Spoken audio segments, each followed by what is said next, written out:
সুতরাং যারা নির্বাচনকে কেন্দ্র করে নিজের স্বার্থ সিদ্ধির জন্য ইসলামকে বিক্রি করে, ওরা সবচেয়ে বড় ধর্ম ব্যবসায়ী। যাদের হাতে যায় ক্ষমতা, দেশ যেন বাপের ভিটা, রাখতে চেয়ার শুরু করে বিদেশিদের পাচাটা, বিদেশিদের কথা মতো চালায় ওরা নিজের দেশ। দেখতে দেখতে গোল্লায় গেল আমার সোনার বাংলাদেশ, দেখতে দেখতে গোল্লায় গেল। একে একে শেষ করেছি, সবার দেখা হইল শেষ, দেখতে দেখতে গোল্লায় গেল আমার সোনার বাংলাদেশ। কেউ দিল না, সবাই নিল, আমরা যে কলুর বলদ, সারা বছর নেয় না খবর, নির্বাচনে খুব দরদ। কেউ দিল না, সবাই নিল, আমরা যে কলুর বলদ, সারা বছর নেয় না খবর, নির্বাচনে খুব দরদ। নির্বাচনের আগে নেতা ধরে কত রকম বেশ, নির্বাচনের আগে নেতা ধরে কত রকম বেশ, দেখতে দেখতে গোল্লায় গেল। আওয়াজ দিয়া, দেখতে দেখতে গোল্লায় গেল। একে একে শেষ করেছি, সবার দেখা হইল শেষ, দেখতে দেখতে গোল্লায় গেল আমার সোনার বাংলাদেশ, দেখতে দেখতে গোল্লায় গেল আমার সোনার বাংলাদেশ। রাগ করছেন কি? হাত তুলেন। আলহামদুলিল্লাহ। কেউ তুলেন নাই তো, করেন নাই তো? হ্যাঁ, আল্লাহ পাক যতদিন হায়াত দেয় যেন ইসলামের পথে নিজের অপছন্দ হইলেও কথাগুলো মেনে যেতে পারি। বলেন না আমিন। অনেক সময় নিজের অপছন্দ হয়, নিজের বিরুদ্ধে যায় বলে আমরা মানতে চাই না। কিন্তু এটা মাথায় রাখবেন, ইসলাম আমার বিরুদ্ধে গেলে, আমার বাবার বিরুদ্ধে গেলেও আমার দোষ, ইসলামের কোনো দোষ নাই।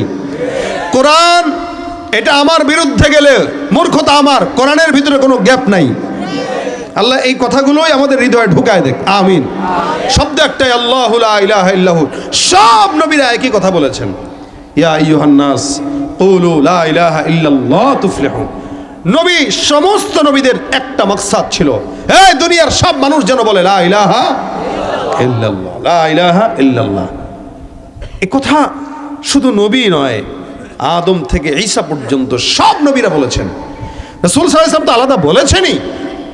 আল্লাহ পাক কোরআনে জায়গায় জায়গায় এই ইমানের কথাই বলে। যেখানে রাসূল সাল্লাল্লাহু আলাইহি ওয়াসাল্লাম হাদিসে বলেন, বুনিয়াল ইসলামু আলা খামসিন, শাহাদাতি আল্লা ইলাহা ইল্লাল্লাহ।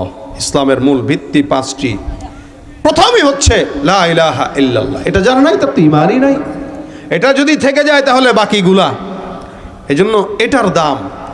আমি আপনাদের সামনে যে আয়াতে কারিমার অংশ বিশেষ তেলাওয়াত করেছি, এটার শুরুতেও আল্লাহ সবক দিয়েছেন, লা ইলাহা ইল্লাহু। আল্লাহ এমন একজন সত্তা যিনি ছাড়া কোনো ইলাহ নাই। কয়জন? একজন। কয়জন? দুইজন। আচ্ছা, দুইজন যদি রব হইতো,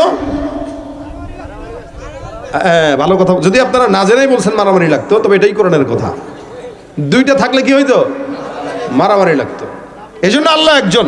দেখেন না বাংলাদেশের অবস্থা কেমন এখন, নেতা সবাই, যার কারণে কে কারে মানবে কেউ বুঝে না, তাল হারায় ফেলছে। সবাই নেতা, সবাই জনগণ।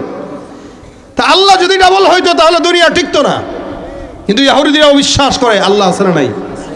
ওই যে উনি বলছেন গড, ঈশ্বর, কিন্তু আল্লাহ আল্লাহই।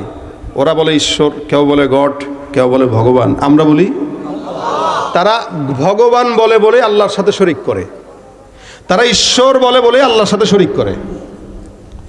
কারণ আমাদের তো আল্লাহ আলিফ দিয়া হা দিয়া যা করবেন সবই আল্লাহ, যার কারণে আমাদের আল্লাহর সাথে কোনো শরিক নাই। কিন্তু তাদের সাথে শরিক আছে, তারা শরিক করে, কিন্তু তারাও মানে যে আল্লাহ আছে একজন। এই কারণে আল্লাহ পাক বলেন, ইন সাআলতাহুম মান খালাকাস সামাওয়াতি ওয়াল আরদ লা ইয়াকুলুনাল্লাহ।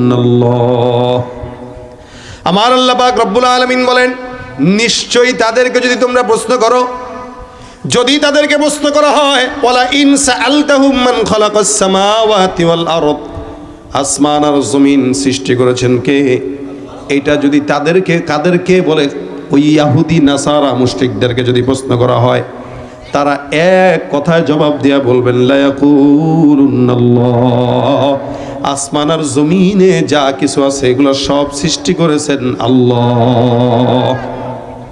এটার বাইরে যদি আপনি তাদেরকে প্রশ্ন করেন, ইনসালতাহুম মান খালাকাহুম লা ইয়াকুলুনাল্লাহ, তাদেরকে কে প্রশ্ন করলো, প্রশ্ন যদি করা হয় আল্লাহ পাক রব্বুল আলামিন বলে এই প্রশ্নের জবাবেও তারা একটা জবাব দিয়া বলবে আল্লাহ সৃষ্টি করেছেন। কে সৃষ্টি করেছেন?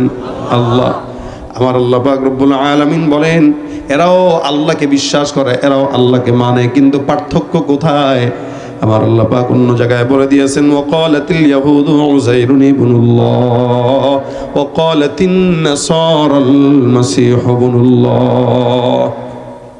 আমার আল্লাহ পাক রব্বুল আলামিন এই জায়গায় বান্দার পরিচয় তুলে ধরলেন।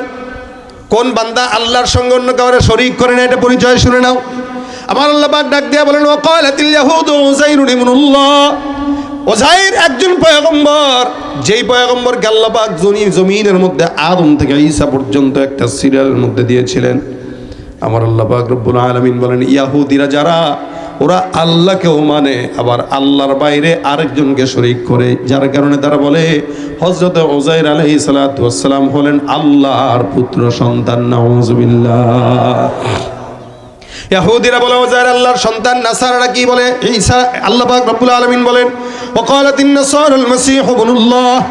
ইহুদিরা বলে উযাইর আল্লাহর পুত্র, নাসারারা বলে, খ্রিস্টানরা বলে ঈসা আল্লাহর সন্তান। নাউযুবিল্লাহ।